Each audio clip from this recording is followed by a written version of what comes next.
प्रिय विद्यार्थियों नमस्कार। मैं डॉक्टर धनंजय कुमार सिंह, सह आचार्य संस्कृत, बाबू शोभाराम राजकीय कला महाविद्यालय अलवर। आज हम लोग पढ़ेंगे एमए पूर्वार्ध में पाठ्यक्रम में निर्धारित योग दर्शन का सामान्य परिचय। भारतीय दर्शन को मुख्यतः दो भागों में बांटा जाता है, आस्तिक दर्शन एवं नास्तिक दर्शन। आस्तिक दर्शन में सांख्य दर्शन, योग दर्शन, न्याय दर्शन, वैशेषिक दर्शन, मीमांसा दर्शन एवं वेदांत दर्शन, ये षट दर्शन आते हैं। नास्तिक दर्शन में जैन दर्शन, बौद्ध दर्शन एवं चार्वाक दर्शन। आस्तिक दर्शन से तात्पर्य है जिनका वेदों में विश्वास है और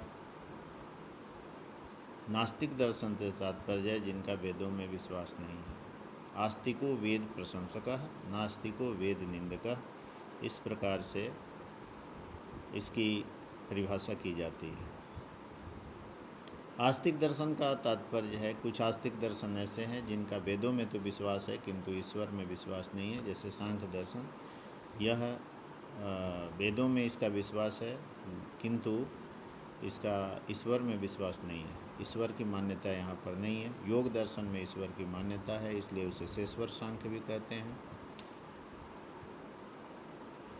योग दर्शन के प्रणेता आचार्य, प्रवर्तक आचार्य महर्षि पतंजलि को माना जाता है। इन्होंने पातंजल योग सूत्र की रचना की थी, इसलिए इनके दर्शन का नाम पातंजल दर्शन भी कहा जाता है। इस पर महर्षि वेद व्यास ने व्यास भाष्य की रचना की थी, वह बहुत महत्वपूर्ण भाष्य है। योग दर्शन और सांख्य दर्शन साहचर्य दर्शन के रूप में भी इनकी ख्याति है। इन्हें सिस्टर फिलॉसफी भी कहा जाता है। योग दर्शन और सांख्य दर्शन के मध्य काफ़ी समानता है। योग सांख्य दर्शन के 25 तत्वों को सीधे सीधे योग दर्शन अपने में समाहित करता है एवं ईश्वर नामक एक और अतिरिक्त तत्व को भी यह मानता है। यह ईश्वर यहाँ पर इसका 26वां तत्व है, इसलिए इस कारण से इसे शेश्वर सांख्य भी कहा जाता है। अन्य भारतीय दर्शनों की भांति इस दर्शन का भी परम एवं अंतिम लक्ष्य मोक्ष प्राप्ति है।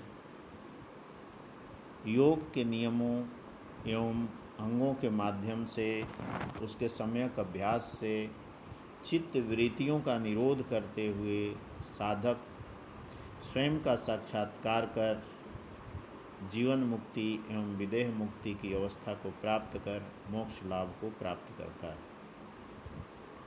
योग के 8 अंग बताए गए हैं: यम, नियम, आसन, प्राणायाम, प्रत्याहार, धारणा, ध्यान एवं समाधि।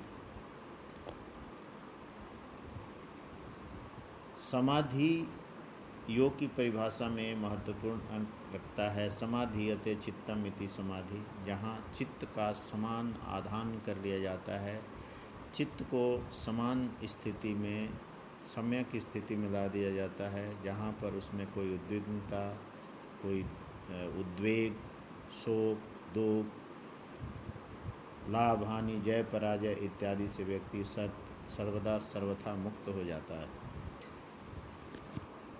योग की परिभाषा पर हम विचार करेंगे। योग शब्द युज धातु में घञ् प्रत्यय लगने से निष्पन्न होता है। पाणिनीय व्याकरण के अनुसार युज धातु 3 गणों में पाया जाता है। प्रथम युज समाधौ धातु तिमादि गणीय आत्मनेपदी में पाया जाता है।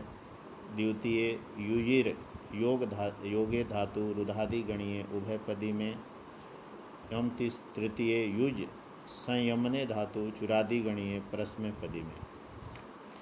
इन तीनों धातुओं से अलग अलग बने हुए योग शब्दों का अर्थ क्रमशः समाधि, जोड़ एवं संयमन होता है। अर्थात युज समाधो में इसका अर्थ समाधि है, युजिर योगे धातु में इसका अर्थ जोड़ना है और युज संयमने धातु में इसका अर्थ संयमन अथवा रोकना है। सांख्य योग शास्त्र में योग शब्द का अभिष्ट अर्थ समाधि अर्थात चित्त वृत्ति का निरोध ही स्वीकार किया जाता है। योगः समाधि स च सार्वभौमः चित्तस्य धर्मः। योग सूत्र प्रथम सूत्र के पर व्यास भाष्य में इसका वर्णन प्राप्त होता है। योगः चित्त वृत्ति निरोधः, ये योग की मूल परिभाषा है जो योग सूत्र के द्वितीय सूत्र में जिसकी अभिव्यक्ति हुई है। सांख्य योग दर्शन में प्रयुक्त योग शब्द युज समादो धातु से ही घई प्रत्यय लगने से निष्पन्न माना जाता है। न्याय वैशेषिक आदि दर्शनों में जिस योग शब्द का व्यवहार किया जाता है और जिस योग की साधना से उसके योगज प्रत्यक्ष अथवा अलौकिक सन्निकर्ष की सिद्धि होती है, वह योग आत्मा और मन के अत्यंताधिक संयोग का ही अभिप्राय रखता है। अतः उसे युजिर योगे धातु से ही निष्पन्न मानना चाहिए। योग के प्रकार। महर्षि पतंजलि ने योग समाधि तथा योग चित्त वृत्ति निरोधः द्वारा योग को परिभाषित करते हुए चित्त की समस्त वृत्तियों के निरोध को ही योग कहा है।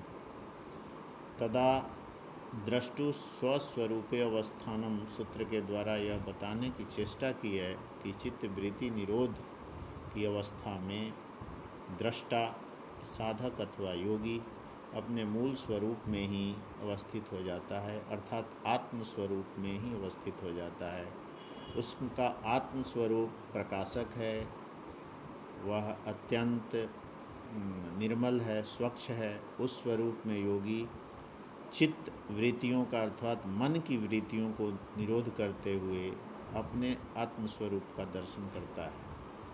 यह योग चित्त की भूमियों अथवा वृत्तियों के निरोध के आधार पर दो भागों में विभक्त किया जाता है, संप्रज्ञात योग तथा दूसरा असंप्रज्ञात योग। संप्रज्ञात योग, संप्रज्ञा का अर्थ है कि जहाँ पर कुछ कुछ ज्ञात रहता है, सब कुछ जहाँ पर ज्ञात रहता है, सम्यक प्रकार से ज्ञात रहता है। चित्त की एकाग्र भूमि का वृत्ति निरोध समाधि रूप में होता है, जहाँ राजस और तामस वृत्तियों का पूर्ण निरोध होता है। इसमें केवल सात्विक वृत्ति पूर्ण रूप से उदित रहती है। वृत्तियाँ तीन होती हैं, सात्विक वृत्ति, राजसिक वृत्ति, तामसिक वृत्ति। सात्विक वृत्ति व्यक्ति में शांत चित्तता लाती है। राजसिक वृत्तियाँ व्यक्ति को चंचल करती हैं।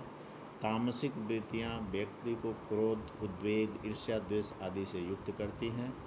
तो इस संप्रज्ञात योग में सात्विक वृत्ति का उदय होता है।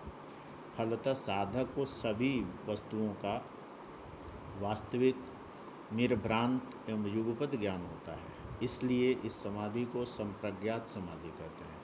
इस समाधि के सिद्ध होने से प्रकृति और पुरुष इन दो अंतिम तत्वों का विविक्त ज्ञान अर्थात पृथक ज्ञान हो जाता है। यानी प्रकृति का प्रकृति के रूप में, प्रकृति क्या है तो जड़ है और क्रियाशील है। पुरुष निर्गुण है, निर्विकार है, चेतन है, अक्रियाशील है। इस विषय का पृथक ज्ञान होना ही विविक्त ज्ञान है, विवेक ज्ञान है, और यही विवेक ख्याति है। तत्वों का पूर्ण ज्ञान होने के कारण इसे तत्व ज्ञान या सम्यक ज्ञान भी कहते हैं। यह विवेक ख्याति मोक्ष प्रदायिनी है, मोक्ष प्रदान करने वाली है। इसलिए विवेक ख्याति का लाभ कराने वाली इस समाधि को मोक्ष प्रदता के कारण संप्रज्ञात योग कहा जाता है। संप्रज्ञात योग की सिद्धि के क्रमिक सोपान इस प्रकार हैं।